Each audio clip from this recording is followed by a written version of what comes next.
আলভি যেন কোনোদিন কারো স্বামী হইতে না পারে, আলভি যেন কোনোদিন কারো স্বামী হইতে না পারে। ও কারো স্বামী হওয়ার যোগ্যই না। ও প্রেম করতে চায়, ও প্রেম করুক। ও আমার তো মনে হয় যে ও যাতে পরকিয়া করতে না পারে সেই জন্য ওর জিনিসপত্র কাইটা দেওয়া উচিত, ও শাস্তি এটা হওয়া উচিত। ওকে বাঁচাই রাখতে হবে, ওকে মারতে হবে না। ওকে বাঁচাই রাইখা ও যা দিয়ে পরকিয়া করে তা কাইটা টাইটা দিয়ে জাদুঘরে রাইখা দেন, ওর একটা মমি বানাই রাখেন, তাহলে বাংলা একটা এরকম একটা বিচার হোক, বাংলাদেশে কেউ পরকিয়া করবে না।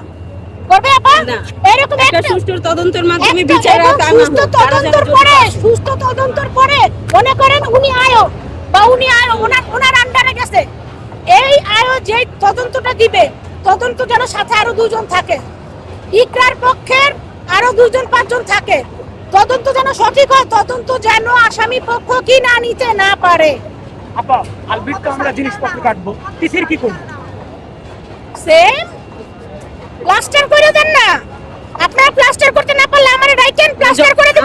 আমাদের মতো মানে যারা নারীরা আছে আমাদের হাতে তুলে দেন, আমরা কি করে কি করা। আপনারা পুরুষরা কিছু করতে না পারলে না এই বাটা মশলা লাগাবো, বাটা মশলা, বাটা মশলা একদম তিথির জন্য এবং তিথির মতো নারীদের জন্য মশলা বাইটা লাগায়া প্লাস্টার করে দেব।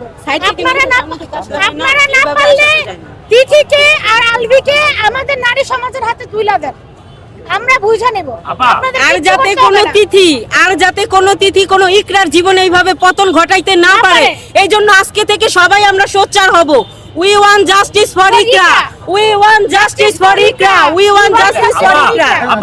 আমাদের দেশে তো দেখেছি অনেক ধর্ষণের বিচার হয় না, সেই ক্ষেত্রে যদি এই বিচারটাও যদি না হয় বা এই ধরনের যে কেলেঙ্কারি হচ্ছে, পরকীয়ারও বিচার দেখছি না আমরা, হ্যাঁ পেন্ডিং অবস্থা অনেক মামলা পড়ে থাকে বছরের পর বছর, সেই ক্ষেত্রে বিচার ধরুন ইনকেস হইল না, এরপর আপনার সামনে তিথি এবং আলবিকে দেখেন, আপনি কি করবেন? তিথি এবং আমি সবাইকে নিয়ে তো এটার বিরুদ্ধে যাব। আমরা আজকে যেরকম বারিশাকে ডাকে আসছি, আমরা এরকম একটা সংগঠন চাই যারা মানে পরকীয়ার জন্য যারা এইভাবে ভুক্তভোগী তাদের জন্য আমরা এইভাবে প্রতিবাদ করব।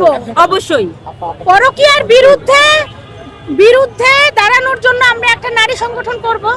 যেই পুরুষটা পরকীয়ার বিরুদ্ধে আমাদেরকে সাপোর্ট করবে তারা আমাদের সংগঠনে যোগ দিবে। আর আপনি যেটা বললেন আইনের কথা, বাংলাদেশের আইন অনেক দুর্বল, বাংলাদেশের আইন অনেক দুর্বল। আমি খুব উচিত কথা বলি, এই কারণে আমাকে কারো পছন্দ না, বিশ্বাস করেন। 100 মানুষের মধ্যে 99.99% মানুষ আমাকে পছন্দ করে না, 0.1% মানুষ আমাকে পছন্দ করে। তাও তারা ভয়ে থাকে যে নয়নকে সাপোর্ট করলে যদি ভবিষ্যতে বিপদে পড়ে, কিন্তু নয়ন হচ্ছে গিয়ে পরিণতি চিন্তা করে কখনো প্রতিবাদ করে নাই। যেটা সত্যি সেটা আমি বলবো। আজকে আলবি আর তিথির অত্যাচারে 4 বছরের সন্তান রাইখা ইকরা কখন আত্মহত্যা করছে? আমার সন্তান, আমি আমার জন্য বাঁচতে চাই না, আমি আমার সন্তানের জন্য বাঁচতে চাই। আপনারা যারা বিবাহিত, আপনাদের বাচ্চা আছে না ভাই? বাচ্চার প্রতি কেমন টান লাগে। বউ বলে ভাই বাজার আইনো, মনে থাকে না, বাবা চকলেট আইনো। আপনার কিন্তু মনে আছে ভাই চকলেটের কথা, কিনা আগেই কিন্তু পকেটে রাখছেন আপনারা বাচ্চার জন্য, রাখেন নাই ভাই? তাহলে ভাই একটা মা কোন পর্যায়ে গেলে ভাই? 4 বছরের একটা দুধের বাচ্চা ভাই রাইখা মানুষ কখন ভাই আত্মহত্যা করে, গলায় দড়ি দেয়? ভালোবাসা কোন পর্যায়ে গেলে ভাই? ভালোবাসার টানে আলভি আসে নাই, তাই আলভি বাবা ও তো ওই শিক্ষাই দিবে আর সন্তানকে, ও তো পরকীয়ার শিক্ষাই দিবে। হ্যাঁ ও তো পরকীয়ার শিক্ষা দিবে, ওর মতো বাবার দরকার নাই। রিজিকের নানির কাছে দেয়া হোক, রিজিকের নানির দায়িত্ব দেয়া হোক, নানা বাড়ির দায়িত্ব দেয়া হোক। রিজিকের মা যেহেতু নাই, ও বাবা হয়ে কি করবে? ও পরকীয়ার শিক্ষা দিবে, ও রিজিককে পরকীয়ার শিক্ষা দিবে। এই ঘটনায় কি শুধু আলবি দায়ী, আপনি দায়ী না? এই রিজিক এবং আলবি এবং তিথি দুজনেই দায়ী, একা তো দায়ী না। আপনি আমার ইন্টারভিউ নিচ্ছেন, আমি ইন্টারভিউ না নিলে আপনি কি আমার ইন্টারভিউ নেওয়ার ক্ষমতা রাখেন? তাহলে আপনিও নিচ্ছেন, আমিও দিচ্ছি, বিষয়টা এইটাই। তিথির সাথে আপনারা তিথিকে প্রেসের সামনে আনেন না কেন? পারবো না? হ্যাঁ আসতে চায় না। ওই যে এই এতদিন স্বামীরা খুব আসছিল প্রেসের সামনে, মামলা হওয়ার পরে যখন নতুন করে আবার হত্যা মামলা পরিণত হয়েছে, এখন আর স্বামীরা আসে না, ডন আসে না, এইরকম অবস্থা এখন তিথি।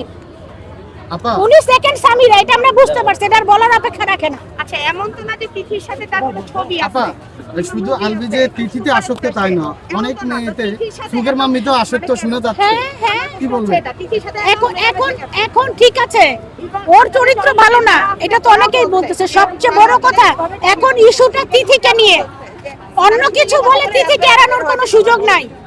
এখানে তিথিকে সবার আগে ফোকাস করতে হবে আপনাদের। শোনা যাচ্ছে যে আলবি দেশে আছে। হ্যাঁ, আলবি দেশে আছে, আপনারা খুঁজে বের করে আমাকে একটা ফোন করবেন, আমাকে একটা ফোন করবেন, কারণ আমি চ্যানেল 24 কে, তারপরে সময় টিভিকে, আমার তো সালমান শাহ হত্যাকাণ্ড নিয়ে আমি প্রতিবাদ করেছি, আমার ঈদে আছে, তো আমি এর আগেও প্রতিবাদ করেছি। আপনারা আমাকে যখনই বলবেন, যখনই ডাকবেন, ও কোথায় আছে, আমার পরকীয়া নিয়ে মারাত্মক পরিমাণের বিদ্বেষ আছে। এটা নিয়ে আমি পরকীয়া নামটা শুনতেও পারি না, একদম শুনতে পারি না। ঘরে সুন্দরী বউ থাকতে, ধরেন মারাত্মক সুন্দরী, ঐশ্বরিয়ার মতো সুন্দরী, তবুও সেই লোক পরকীয়া করতেছে, এবং যার সাথে পরকীয়া করতেছে সে তার চেয়ে মনে করেন আমার বাসার কাজের বুয়া সুন্দর, আমার বাসার কাজের বুয়া সুন্দর, তাহলে কেন করতেছে? তাহলে তুমি যদি পরকীয়া করবে, পর প্রেম করো, তোমাদেরকে বিয়ে করতে বলে নাই। আর আরেকটা কথা, মানুষ যদি, এটা আমার প্রেসের সামনে বলা ঠিক হবে কিনা আমি জানি না, বাট আপনারা সবারই ঘর সংসার বউ বাচ্চা আছে, আপনার যদি ভাই লাইফে সেকেন্ড অপশন থাকে, আপনার ফ্যামিলি ঠিক রেখে করেন না, কেউ তো জানতেছে না। আপনার বউ, যেই বউ আপনাকে এস্টাবলিশড করলো, যেই বউ আপনাকে এত দূর টাইনা আনলো, যেই বউ খালি হাতে আপনার হাত ধরলো, রাস্তায় নাইমা আসলো আপনার জন্য, সেই বউর সাথে আপনি আজকে বেইমানি করে তিথিকে ঘরে উঠাবেন।